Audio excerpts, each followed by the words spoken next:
नमस्कार।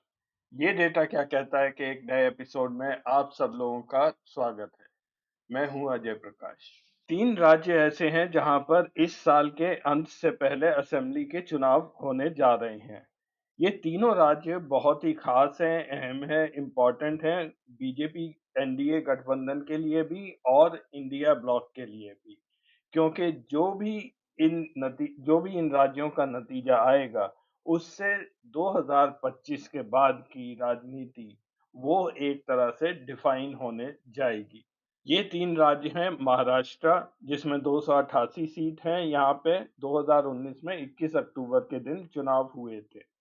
फिर है हरियाणा, यहाँ 90 सीट है, ये भी 21 अक्टूबर 2019 को यहाँ पर चुनाव किए गए थे। और तीसरा है झारखंड जिसमें 81 सीट्स हैं, यहाँ पे पिछली बार 2019 में चुनाव थोड़ा लंबा खिंचा था, 30 नवंबर से 20 नवंबर के बीच में यहाँ पर इलेक्शन हुआ था। राजनीतिक गतिविधियां इन तीनों राज्यों में बड़े जोर शोर से चल रही हैं, ये तो आप लोग देख ही रहे होंगे। और सितंबर के बाद कभी भी यहाँ पर चुनाव घोषित किए जा सकते हैं। तो मैं एक-एक करके इन राज्यों की बात करूंगा। आज के एपिसोड में मैं बात करूंगा हरियाणा की। इन तीनों राज्यों में बीजेपी के लिए चुनौतियां बढ़ गई हैं। अभी हाल में हुए लोकसभा के चुनावों में अगर आप देखें, तो इन तीनों राज्यों में बीजेपी को नुकसान हुआ है।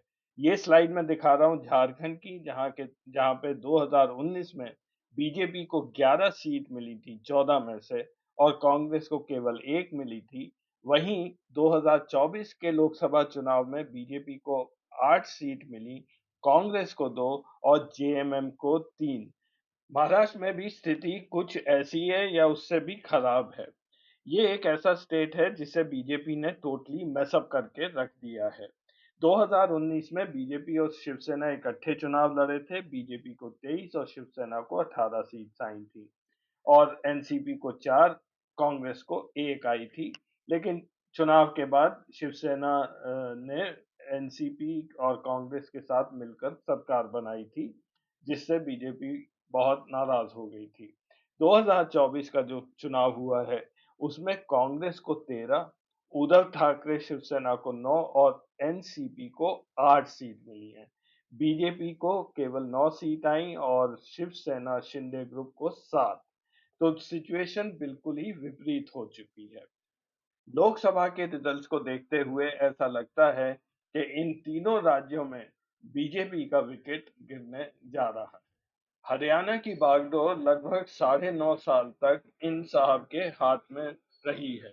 ये हैं मनोहर लाल खट्टर, 10वें चीफ मिनिस्टर थे हरियाणा के, जो 26 अक्टूबर 2014 से 12 मार्च 2024 तक इस पद पर रहे। इससे पहले वहां पर भूपिंदर सिंह हुड्डा चीफ मिनिस्टर थे, जो कांग्रेस के थे। लेकिन इन साहब की खासियत ये है कि इनके खिलाफ एंटी इनकम्बेंसी इतनी ज्यादा थी कि लोकसभा चुनाव से पहले ही इन्हें बीजेपी ने वहां के मुख्यमंत्री पद से हटा दिया था। लेकिन उससे भी ज़्यादा चौंका देने वाला एक निर्णय मोदी जी या अमित शाह ने लिया कि इन्हें केंद्र में यूनियन मिनिस्टर ऑफ पावर और ministry of housing and urban affairs जैसे महत्वपूर्ण मंत्रालय इनको दे दिए गए। बीजेपी या अमित शाह की नीतियां समझना बहुत ही मुश्किल है। खट्टर जी को हटा के एक अनजान सा चेहरा वहां का मुख्यमंत्री बना दिया गया, नायब सिंह सैनी। जस्ट मैं अपने दर्शकों को पूछना चाहता हूँ कि क्या आप गुजरात, राजस्थान, मध्य प्रदेश और छत्तीसगढ़, जहाँ पे बीजेपी पावर में है, वहाँ के मुख्यमंत्रियों के ज़रा नाम बता दीजिए। बीजेपी के अच्छे दिन हरियाणा में मोदी जी के साथ ही शुरू हो गए। उधर 2014 में मोदी जी एक बड़ी भारी मार्जिन से जीत के प्रधानमंत्री बने और इधर बीजेपी ने भी अच्छी परफॉर्मेंस दिखाई हरियाणा में। 2014 में बीजेपी 8 जगह से चुनाव लड़ी और उसमें से 7 जगह सफलता हासिल की। फिर 2019 में 100 आउट ऑफ 100 10 जगह चुनाव लड़ा और दसों सीट बीजेपी ने यहाँ पर जीती थी। ये आज तक की उनकी बेस्ट परफॉर्मेंस रही है। लेकिन 2024 आते-आते 10 जगह चुनाव लड़ा बीजेपी ने, केवल 5 जगह ही उनको सफलता मिली है।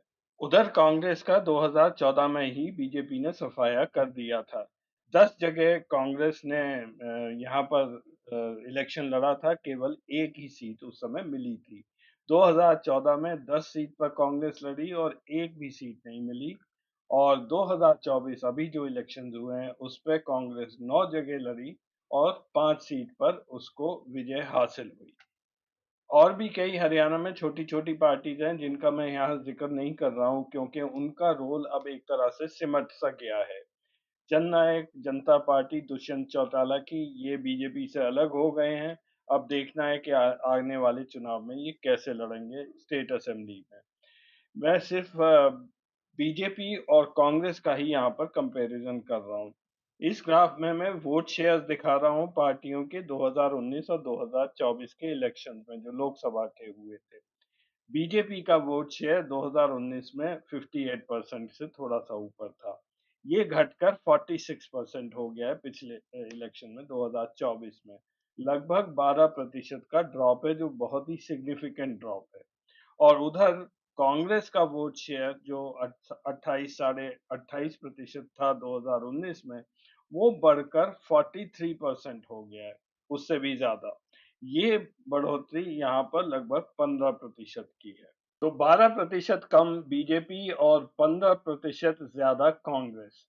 तो क्या आने वाले चुनावों में ये पैटर्न ही हमें देखने को मिलेगा? या फिर जिन लोगों ने कांग्रेस को वोट किया है, वो आने वाले इलेक्शन में फिर से बीजेपी में वापस जाकर वोट करेंगे?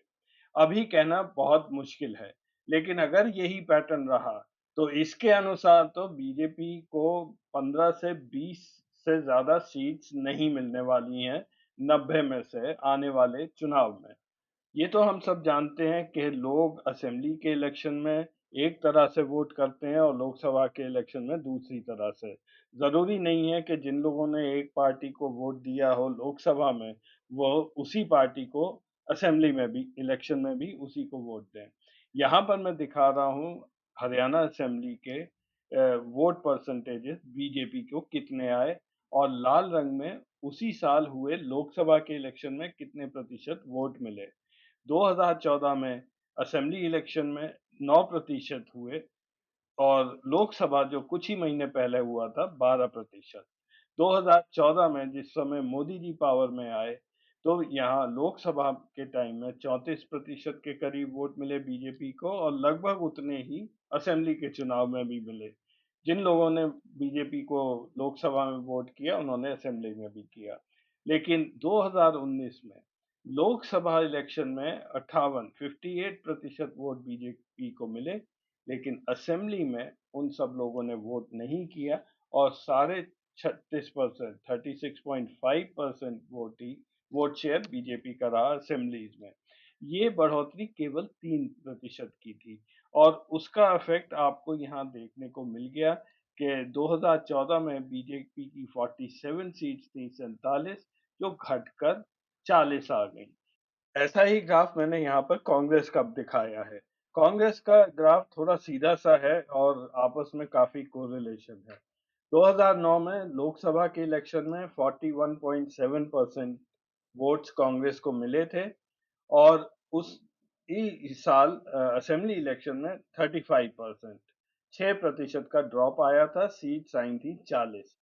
2014 में ये घटकर वोट शेयर रह गया कांग्रेस का लगभग 23% लोकसभा में और 20% असेंबली में। फिर 2019 में लोकसभा के इलेक्शन में 28 साढ़े 28% वोट मिले और असेंबली इलेक्शन में भी उतने ही वोट मिले। सीट्स उस समय आ गई 31।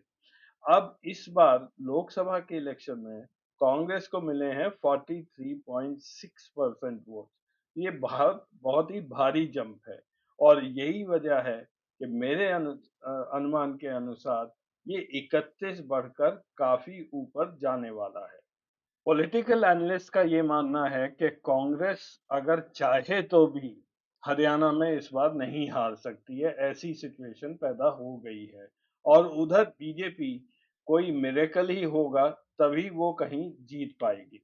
अब तक मैंने जो भी फिगर्स दिए ये एक समरी टेबल है और लास्ट में 2024 लोकसभा का वोट शेयर और सीट्स मैंने दिखाए हैं।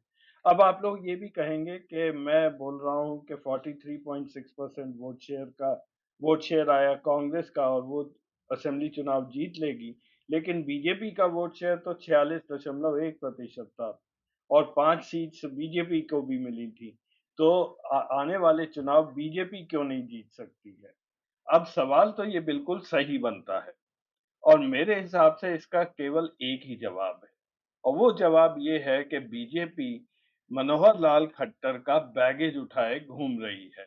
उनके खिलाफ बेहद एंटी इनकम्बेंसी बनी हुई है।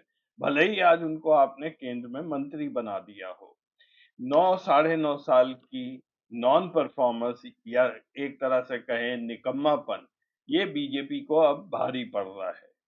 भले ही खट्टर जी ने मोदी जी को किसी समय में स्कूटर पर घुमाया हो, लेकिन जब से वो यहाँ के मुख्यमंत्री बने हैं, उन्होंने कोई भी काम हरियाणा के लिए नहीं किया।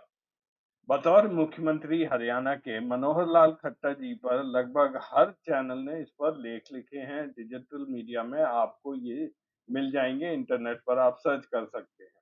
लेकिन आज मैं जो रेफ़रेंस दूँगा, मैंने सोचा ऐसा रेफ़रेंस दूँ, जो कि थोड़ा-सा इंडिस्प्यूटेबल हो जाएगा। जो लोग स्वराज्य मैगज़ीन के बारे में नहीं जानते हैं, उनको मैं जल्दी से बता दूँ कि स्वराज्य एक भारतीय right wing monthly print magazine और न्यूज़ पोर्टल है, ये ऑनलाइन भी है। ये ऐसा माना जाता है कि ये थोड़ा-सा भारतीय जनता पार्टी की तरफ इनका प्रेम और कृपा ज़्यादा रहती है। स्वराज्य मैगज़ीन सबसे पहले 1956 में शुरू हुई थी डॉक्टर सी राजगोपालाचारी की देख-रेख और संरक्षण में। लेकिन 1980 में ये मैगज़ीन बंद हो गई। लेकिन उसके बाद सितंबर 2014 में जब मोदी जी पावर में आ गए, उसके बाद ये दोबारा शुरू हुई, वेबसाइट शुरू हुई और 2015 से ये प्रिंट मैगज़ीन भी है। तो स्वराज्य मैगज़ीन के इसी आर्टिकल के हवाले से मैं आपको अब ये इन्फॉर्मेशन देने जा रहा हूँ। ये आर्टिकल अंग्रेज़ी में है और मैं कोशिश करूँगा इसका मैं हिंदी में आपको ट्रांसलेशन करके बताऊँ। सबसे पहली चीज़ जो इस आर्टिकल में डिस्कस की गई है, वो है कि मनोहर लाल खट्टर जी को चीफ मिनिस्टरशिप से रिज़ाइन करने को क्यों कहा गया। इस आर्टिकल में ये कहा है कि मनोहर लाल खट्टर कोई बहुत ही पॉपुलर लीडर नहीं थे। उन्होंने बहुत कोशिश की एक पॉपुलर लीडर बनने की लेकिन हो नहीं पाया। और एक चीज़ उनके अगेंस्ट जो गई है वो है पॉलिसी पैरालिसिस यानी कि सरकार बिल्कुल चलती नहीं। दूसरा इश्यू था सरपंचों की नाराज़गी। खट्टर साहब ने जो पंचायतों का टेंडरिंग प्रोसेस है, वो इतना कॉम्प्लिकेटेड कर दिया था कि हर एक पंचायत अपने राजनीतिक लीडर से लड़ने-झगड़ने लगे थे, यानी कि पंचायतों में भी कोई काम नहीं होता था। ये इसका खट्टर साहब के अनुसार इससे करप्शन कम होता है, लेकिन ये जो भी उन्होंने किया ग्रास रूट लेवल पर, वो उल्टा ही पड़ गया। अब जैसा कि मोदी जी के लिए कहा जाता है कि केवल वो अमीरों के लिए ही काम करते हैं या 1-2 बड़े सेठ के लिए ही काम करते हैं, इसी तरह एक नैरेटिव खट्टर जी के खिलाफ भी सेट हो गया था। ये माना जाने लगा था कि वो केवल साहूकार और सेठों के लिए ही काम करते हैं, और किसी के लिए नहीं करते हैं। अब ये बात कितनी गलत है, सही है, वो अलग बात है। लेकिन एक फैक्ट ये ज़रूर है कि खट्टर साहब के 9 सालों में हरियाणा में कोई भी बड़ा इन्वेस्टमेंट नहीं आया और इसकी वजह से वहाँ पर जॉब्स नहीं बनी और अनएम्प्लॉयमेंट देश में सबसे ज़्यादा हरियाणा में होने लगा। खट्टर साहब पर एक और आरोप है कि वो दुष्यंत चौटाला को अपने साथ लेकर नहीं चल पाए। ये नैरेटिव थोड़ा-सा मेरे को गलत लगता है क्योंकि दुष्यंत चौटाला एक अपॉर्च्युनिस्ट के रूप में उभर कर आए हैं। उन्होंने 2019 का इलेक्शन एंटी बीजेपी के फ्लैंक पर लड़ा था, लेकिन जैसे ही उन्हें पता चला जो सीट्स का रिज़ल्ट आया, तो उन्हें एक अपॉर्च्युनिटी मिल गई पावर लेने की और वो जंप कर गए थे। और जैसा बीजेपी अपने साथियों के साथ करती है, उन्होंने वही काम दुष्यंत चौटाला के साथ भी किया। उन्होंने उनको एक तरह से बाहर निकाल दिया और ये बहुत पहले से पता चल गया था कि बीजेपी और जेजेपी का स्प्लिट होने जा रहा है। बात यही थी कि 2024 के लोकसभा चुनाव में दुष्यंत चौटाला को केवल एक ही सीट ऑफर कर रहे थे बीजेपी, जो इनको ये मान्य नहीं था, इसलिए ये चले गए। एक तो खट्टर जी के खिलाफ एंटी इनकम्बेंसी बनी ही हुई थी, और फिर आया किसान मूवमेंट। इसकी जो मिसहैंडलिंग हुई है, वो चाहे बीजेपी माने या ना माने, या खट्टर साहब माने या नहीं माने, यहाँ तक कि बीजेपी वर्कर्स भी नहीं मानते हैं, लेकिन किसान मूवमेंट ने एक बड़ा धक्का दिया बीजेपी को हरियाणा में। एक तो ये ज़बरदस्ती बीच में कूद गए, जबकि इनका कोई ख़ास लेना-देना नहीं था। इन्होंने पंजाब के किसानों को पंजाब-हरियाणा के बॉर्डर पर रोका और वहाँ पे गोलियाँ भी चलवाईं, जिससे एक किसान की मृत्यु हो गई। तो एक नैरेटिव ये भी सेट हो गया कि ये एंटी किसान है, और महँगाई की मार तो पूरे देश में पड़ी, जिससे बीजेपी को नुकसान हुआ ही है। हरियाणा में भी महँगाई की वजह से बीजेपी के वोट्स कम हुए हैं। तो हरियाणा में 2024 के असेंबली चुनावों के लिए क्या माहौल बन रहा है, मैं इस कोट के साथ आज का एपिसोड खत्म कर रहा हूँ। ये कोट है नफीस सिंह जी का, जो हरियाणा के रहने वाले हैं। इनकी एक दुकान है कर्ण लेक के पास, जो करनाल के आउटस्कर्ट्स में है। ये पेशे से एक नाई हैं। ये कहते हैं कि 2019 में मैंने मोदी जी को वोट किया था, लेकिन इस बार मैंने अभी तक डिसाइड नहीं किया है। जब इनसे पूछा गया कि क्यों नहीं डिसाइड किया है, तो उनका उत्तर था कि खट्टर सरकार ने कोई काम नहीं किया है। तो आने वाले 2024 में जो स्टेट्स में जिनमें भी चुनाव होने जा रहा है, तो वहाँ मोदी जी का तो चेहरा अब चलेगा नहीं, और लोकल चेहरा हरियाणा में जो खट्टर साहब का था, उसका आप हाल देख ही चुके हैं। तो आज के एपिसोड में बस इतना ही। अगले हफ्ते फिर मिलेंगे कुछ नया डेटा लेकर। तब तक के लिए नमस्कार।